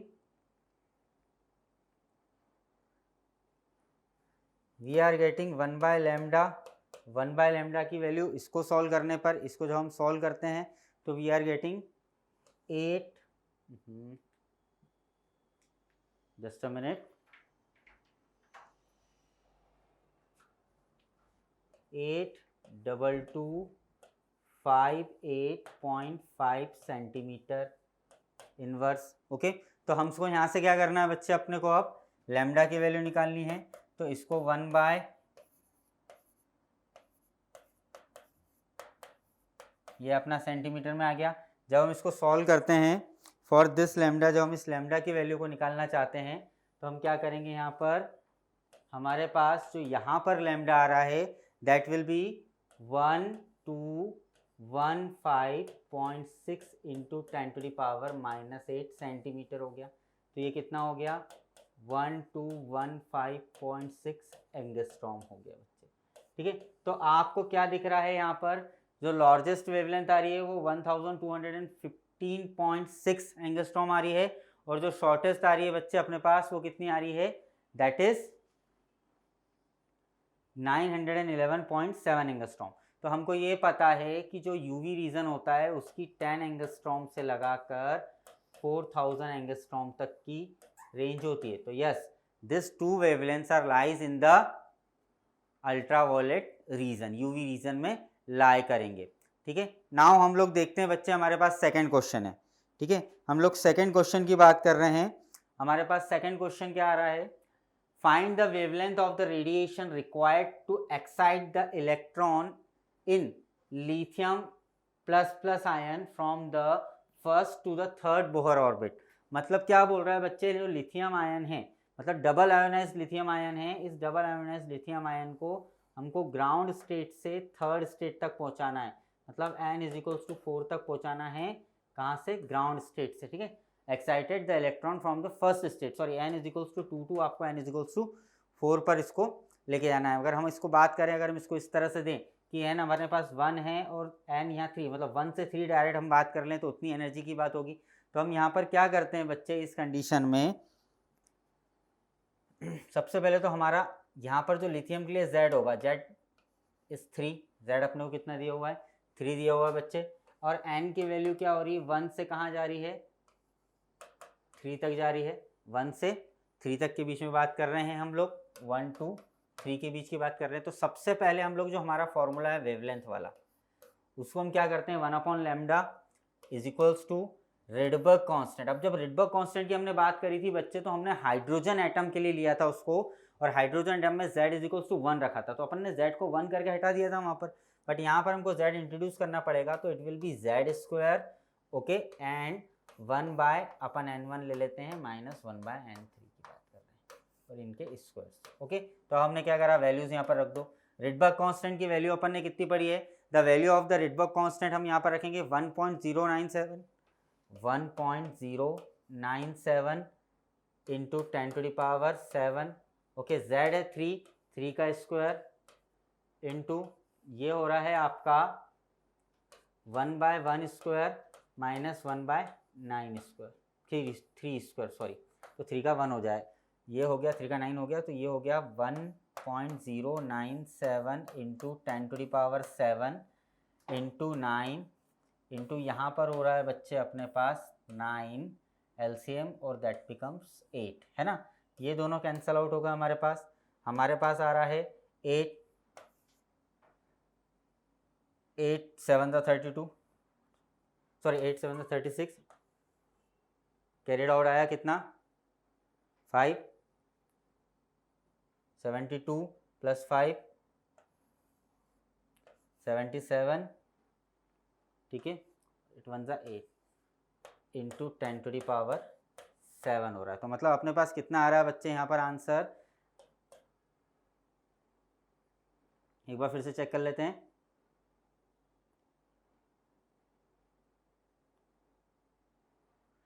तो अपने पास आंसर आ रहा है 8.77 इंटू 10⁻7 मीटर इनवर्स। किसकी वैल्यू आई है, 1/λ की आई है वैल्यू बच्चे। अब हम क्या करते हैं, इसको हमको लैम्डा की वैल्यू निकालनी है, तो what we should do here, we should put the value, जो हमारे पास वैल्यू आई है 8.77 इंटू 10⁻7 0.77 इंटू 10⁻7 को यहाँ रख दिया, that will be in the metre होगी बच्चे अपने। तो ये अपने पास अप्रॉक्स अपने को वेवलेंथ कितनी देगा, 1/8 अपने 10⁻⁻7 तो हो गया यहाँ पर अपने पास, ठीक है। और अपने पास आंसर आएगा अप्रॉक्स 0.13 समथिंग 134 समथिंग आएगा। तो हम लोग इसको ऐसा लिख देते हैं, lambda is equals to 134 angstrom आ रही है आपकी वेवलेंथ। ओके बच्चे,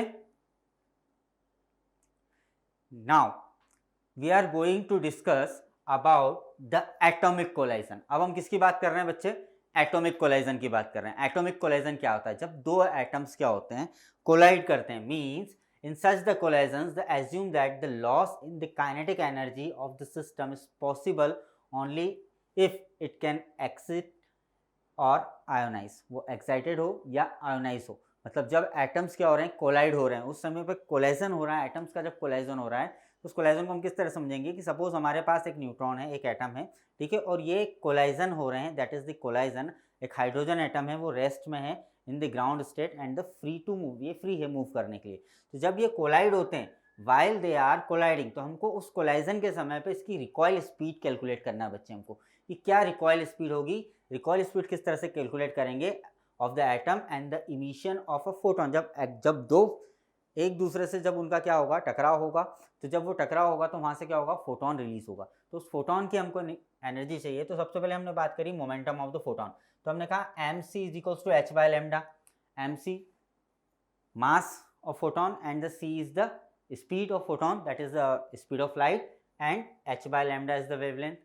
हमने कहा कि जब क्या हो रहा है, ये जो फिक्स्ड है, तो मास ऑफ एटम है, हाइड्रोजन एक जो फर्स्ट एक्साइटेड स्टेट में है अगर आता है, तो क्या हो रहा है, जो अपने पास एनर्जी होती है, that kinetic energy can be given as the energy क्या होती है, 10.2 इलेक्ट्रॉनिक वोल्ट हो जाती है फर्स्ट स्टेट में जाने पर, जो डिफरेंस आता है हमारे पास, ठीक है। तो यहाँ पर जब रिकॉइल होगी, ये वेलोसिटी क्या होगी, जब टकराने के बाद ये रिकॉइल होगा, तो रिकॉइल होने के समय जो फ्री होगा, जो एटम होगा, that will be free to move. तो ये जो लैम्डा हम बात कर रहे हैं, lambda dash, that will be the wavelength of the electron. ये जो हाइड्रोजन एटम का इलेक्ट्रॉन होगा, उसका फ्री स्टेट में मूव करने के लिए होगी। तो according to the momentum conservation अगर हम बात करें, तो जो mv होगा, ठीक है, that will be h upon lambda dash. Yes, ये इसका लैम्डा डैश हो गया अपने पास मोमेंटम, मास इनटू वेलोसिटी के अकॉर्डिंग। अब according to the energy conservation अगर हम बात कर रहे हैं बच्चे, तो हम बोल रहे हैं 1/2 mv² plus hc by lambda dash, जो काइनेटिक एनर्जी प्लस ये हो रहा है, that will be equal to 10.2 electronic volt होता है। तो यहाँ से हमारे पास क्या हो रहा है बच्चे, कि जब हम देख रहे हैं कि मास ऑफ एटम वो बहुत बड़ा है एज कंपेयर टू किसके, फोटोन के, तो हम 1/2 mv² को क्या करते हैं, यहाँ पर नेगलेक्ट कर दें, क्योंकि फोटोन का जो मास आ रहा है हमारे पास वो कम है एटम के मास के कंपैरिजन में। तो hc बाय लैम्डा डैश की वैल्यू कितनी होगी, 10.2 इलेक्ट्रॉनिक वोल्ट हो गई बच्चे। और hc बाय लैम्डा डैश अगर हम देखें, तो h बाय लैम्डा डैश क्या होगा, 10.2 electronic 10.2 by c electronic volt हो गया हमारे पास। तो हमको यहाँ से क्या निकालना है, अगर हम इसको mv से कंपेयर करेंगे, hc by lambda dash mv के इक्वल है, तो mv is equals to 10.2 hc। तो यहाँ से v की वैल्यू क्या आ जाएगी बच्चे, v की वैल्यू आ जाएगी हमारे पास 10.2 बाय mce वोल्ट। तो this is the two find the velocity, that is the recoil speed of the atom while collision. जब कोलाइजन होता है तो रिकॉइल करेंगे, तो जो रिकॉइल वेलोसिटी होगी, वो रिकॉइल वेलोसिटी हम कैसे दे सकते हैं, रिकॉइल स्पीड हम दे सकते हैं 10.2 बाय mc इलेक्ट्रॉनिक वोल्ट के फॉर्म में हम लोग यहाँ पर दे सकते हैं। जो रिकॉइल स्पीड होती है किसी भी एटम की, वो कितनी होती है, 10.2 by mass 10.2 by mass of atom into the speed of photon. Okay बच्चे.